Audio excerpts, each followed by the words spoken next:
وَلَنَبْلُوَنَّكُمْ بِشَيْءٍ مِّنَ الْخَوْفِ وَالْجُوعِ ونقص من الأموال والأنفس والثمرات وبشر الصابرين صدق الله العلي العظيم. اللهم صل على محمد وعلى آل محمد.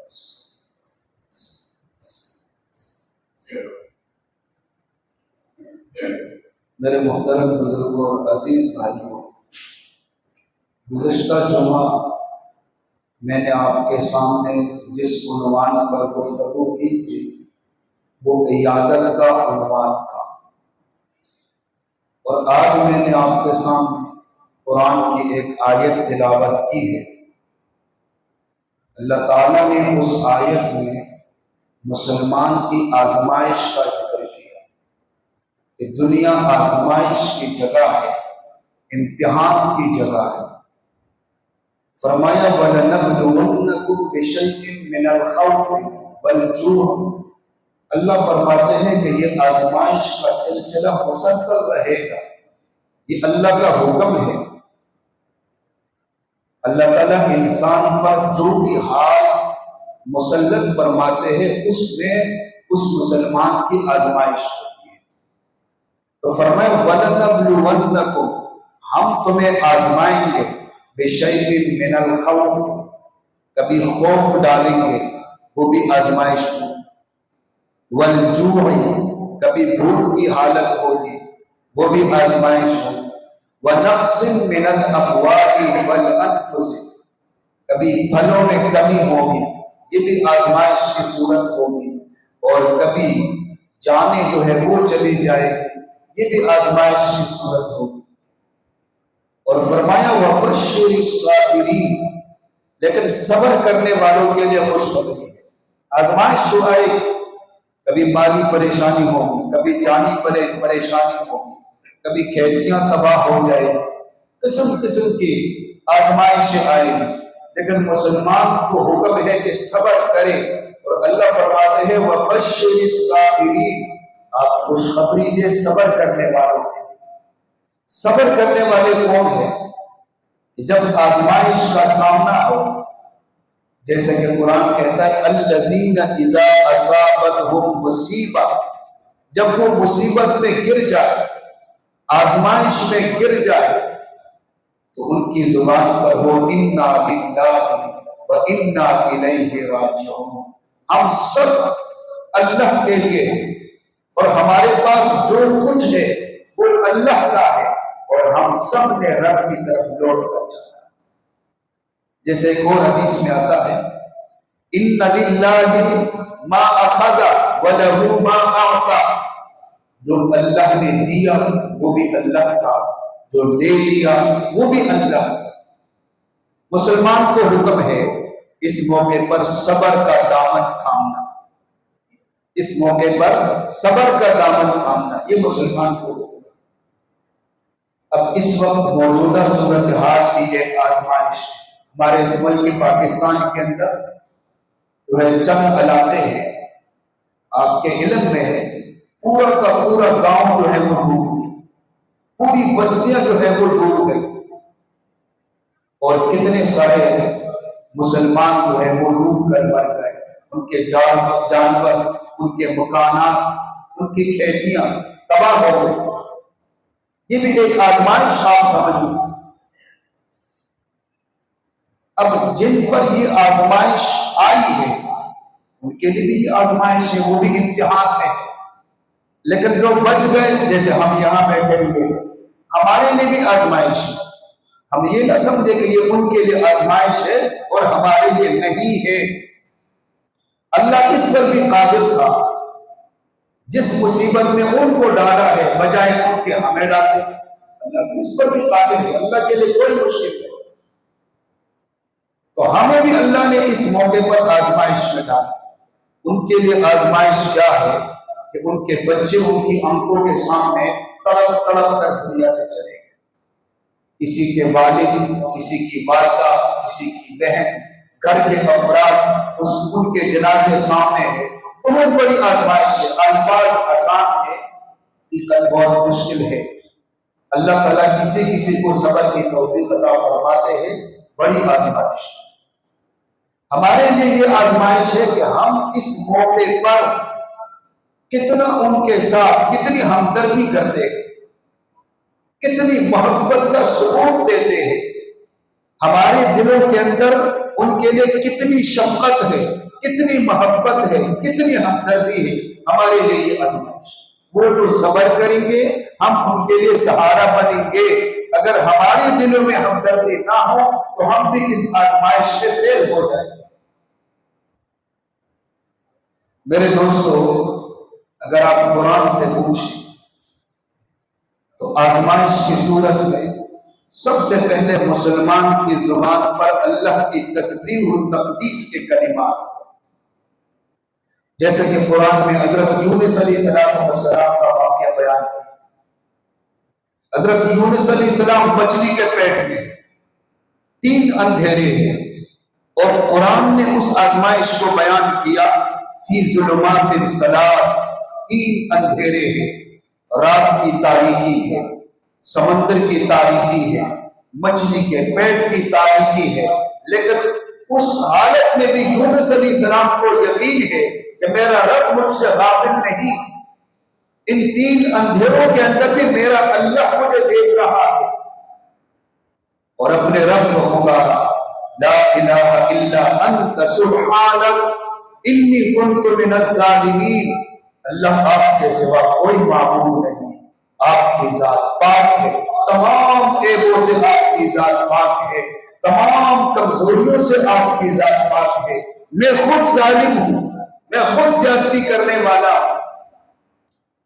اللہ تعالیٰ نے اتنی مشکل مرحلے میں بھی یونس علیہ السلام کو نجات دی اور یونس علیہ السلام کو سلامتی ملی.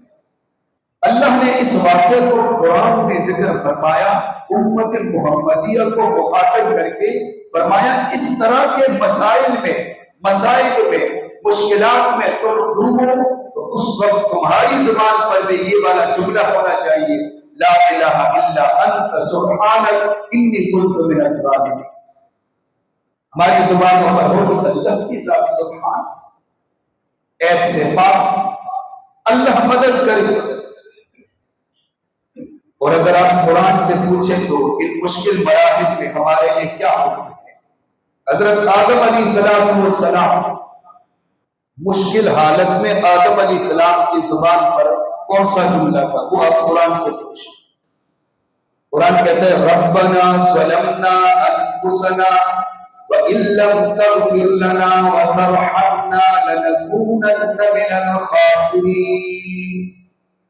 مشکل مرحلے میں حضرت آدم علیہ السلام اللہ کو پکار رہے ہیں، اللہ ظلمنا انفسنا، ہم نے اپنے نفسوں پر زیادتی کی ہے، ہم خود مجرم ہیں، ہم اعتراف کرتے ہیں.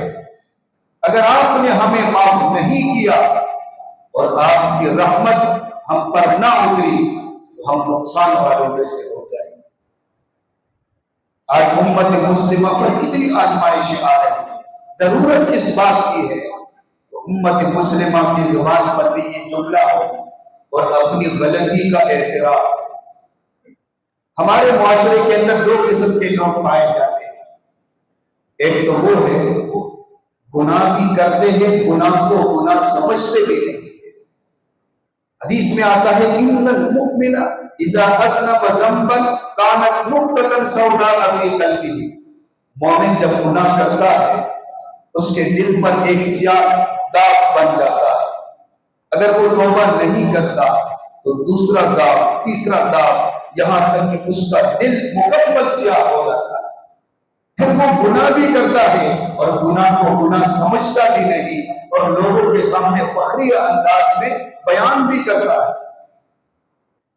دوسرے نمبر پر گناہ کو سمجھتے ہیں لیکن وہاں ہیلے اور دلائل پیش کرتے ہیں کہ یہ جو میں کر رہا ہوں یہ گناہ نہیں، یہ سود نہیں ہے، یہ رشوت نہیں ہے، یہ فلاں نہیں ہے. گناہ بھی کرتے ہیں اور اس کے لیے دلائل اور ہیلے بھی تلاش کرتے ہیں. دوسرا طبقہ یہ ہوگا جبکہ قرآن کا حکم یہ ہے کہ جب مسلمان پر مشکل حالات ہو وہ اعتراف کرے کہ اللہ میں مجرم ہوں اور میری بد اعمالیوں کی وجہ سے یہ حالت میری بن چکی ہے. دیکھیں جو بھی مصیبت آتی ہے اللہ کی طرف سے، جو بھی آزمائش آتی ہے، اور آزمائش سے نجات دینے والی ذات بھی صرف اللہ کی ذات ہے. اور جو دوسری چیز ہماری ذمہ داری ہے، ہم دعا کریں اپنے بھائیوں کے لیے، خوب دعا کریں. یہ ہمارے پاس بہترین ہتھیار ہے. اللہ تعالیٰ خود فرماتے ہیں وَقَالَ رَبُّكُمُ ادْعُونِي أَسْتَجِبْ لَكُمْ. اللہ فرماتے ہیں تم مجھ سے مانگو میں تمہاری دعاؤں کو قبول کروں گا. حالات کو بدلنے والی ذات اللہ کی ذات ہے. مَا يَفْتَحِ اللَّهُ لِلنَّاسِ مِن رَحْمَةٍ فَلَا مُمْسِكَ لَهَا. جس کے لیے اللہ تعالیٰ رحمت کے دروازے کھول دے کوئی بند نہیں کر سکتا. وَمَا يُمْسِكْ فَلَا مُرْسِلَ لَهُ مِن بَعْدِهِ. جس کے لیے بند کر دے کوئی نہیں کھول سکتا. يَمْسَسْكَ اللَّهُ بِضُرٍّ فَلَا كَاشِفَ لَهُ. جس کو اللہ تعالیٰ تکلیف میں مشقت میں ڈال دے کوئی اس کو نجات نہیں دے سکتا. اور اگر اللہ تعالیٰ خیر کے دروازے کھول دے تو کوئی بند نہیں کر سکتا. لا مانع لما اعطیت ولا معطی لما منعت. جس کو رب دے کوئی محروم نہیں کر سکتا، جس کو رب محروم کرے کوئی دے نہیں سکے. یہ اللہ کا امر ہے.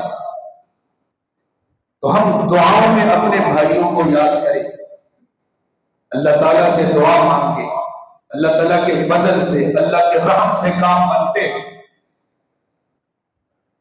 اور ساتھ ہی تصور ہو کہ اللہ ہمارے ساتھ ہے، اللہ تعالیٰ ہماری دعاؤں کو سن رہے ہیں. حضرت موسیٰ علیہ السلام بنی اسرائیل کو لے کر جب نکلے تو آگے دریا ہے. تو موسیٰ علیہ السلام کے ساتھیوں نے دیکھا، جب سامنے دیکھا تو دریا کی موجیں ہیں، پیچھے دیکھا فرعون کی فوج کی موجیں ہیں. اب ساتھی پریشان ہو گئے کہ کیا کریں. تو حالات کے مطابق جیسے قرآن بیان کرتا ہے فَلَمَّا تَرَاءَ الْجَمْعَانِ قَالَ أَصْحَابُ مُوسَىٰ إِنَّا لَمُدْرَكُونَ.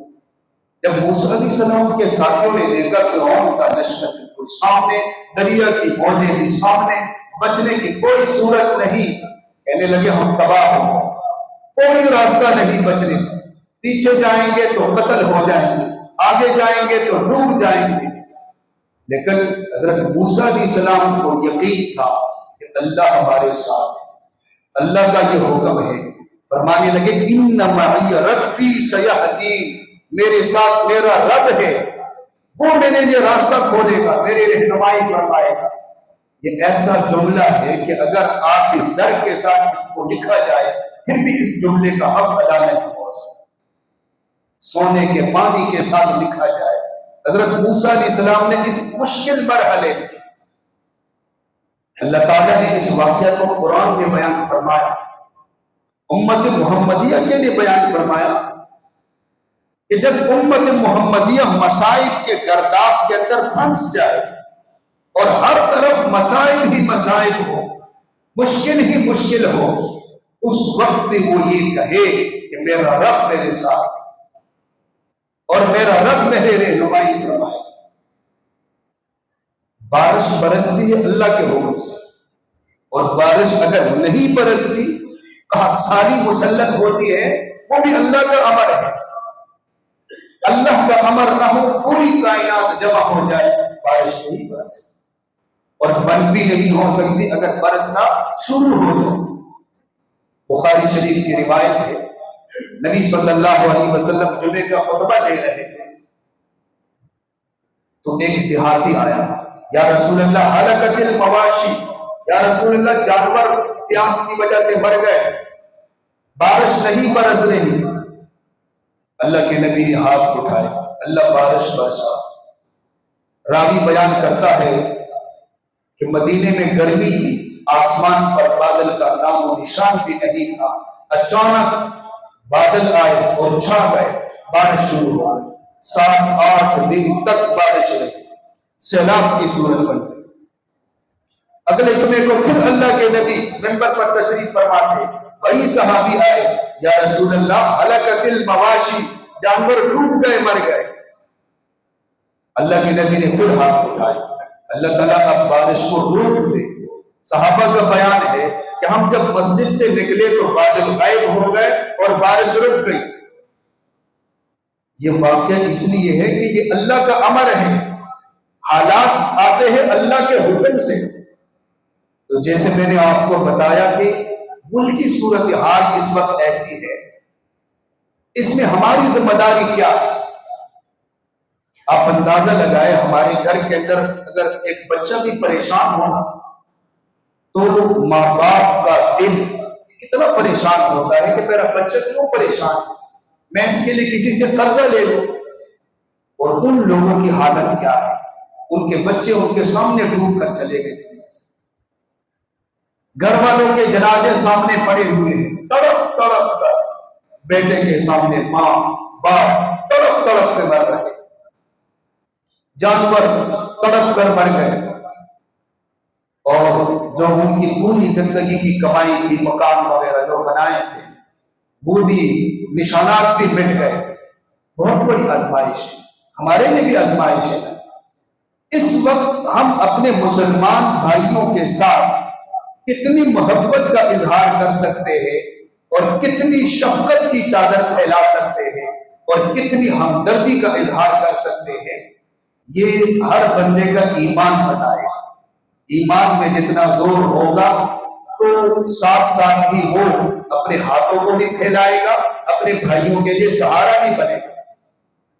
اس وقت ضرورت ہے، ان کے مال و اسباب تمام تباہ و برباد ہو گئے، وہ ایسے ہی بیٹھے ہوئے ہیں، ضرورت اس بات کی ہے کہ ہم ان کے ساتھ تعاون کریں، ہم مدد کریں۔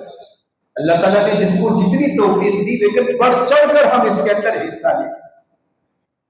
اس میں ہماری آزمائش ہے، اگر ہم اس وقت مدد نہیں کریں گے تو اس کا مطلب ہمارا ایمان انتہائی کمزور ہے، کہ ہمارے بھائی اتنی مشکل میں ہیں، اور اگر ہمارا پیسہ ان پہ خرچ ہوگا تو ہم جو خرچ کریں گے اس کا تو حساب ہے، اللہ تعالیٰ جو اس کا بدلہ عطا فرمائیں گے اس کا حساب بھی نہیں ہوگا، بلا حساب اللہ تعالیٰ عطا فرمائیں گے۔ اللہ تعالیٰ کا وعدہ ہے، وَاللَّهُ فِي عَوْنِ الْعَبْدِ مَا كَانَ الْعَبْدُ فِي عَوْنِ أَخِيهِ، بندہ جب تک اپنے بھائی کی مدد میں لگا رہتا ہے اللہ مسلسل اس کی مدد فرماتے ہیں۔ ہم جتنی ان کی مدد کریں گے، جتنی کوشش کریں گے، اللہ تعالیٰ کی مدد ہمارے ساتھ شامل حال رہے گی۔ ممکن ہے کہ ہمارے تعاون سے کچھ نہ کچھ ان کا غم ہلکا ہو جائے، باقی تو اللہ کی طرف سے حالات ہیں، لیکن ہمیں جو حکم ہے، آج ان پر یہ حالات ہے، کل ہم پر بھی یہ حالات آ سکتے ہیں۔ اس کی کوشش کریں گے نا انشاءاللہ، تو ہمارے جو ہے ایک دو ساتھی وہ باہر بیٹھیں گے، اور شاید انہوں نے یہ ترتیب بنائی ہے کہ جو متاثرین ہیں ان تک وہ چیز پہنچ جائے۔ آپ جو تعاون کرو گے انشاءاللہ اسی مصرف پر وہ تعاون خرچ ہوگا۔ جو متاثرین ہیں ان تک پہنچ کر یہ اپنے ہاتھوں سے ان کو پکڑائیں گے، یہ انہوں نے ذمہ داری اٹھائی ہوئی ہے۔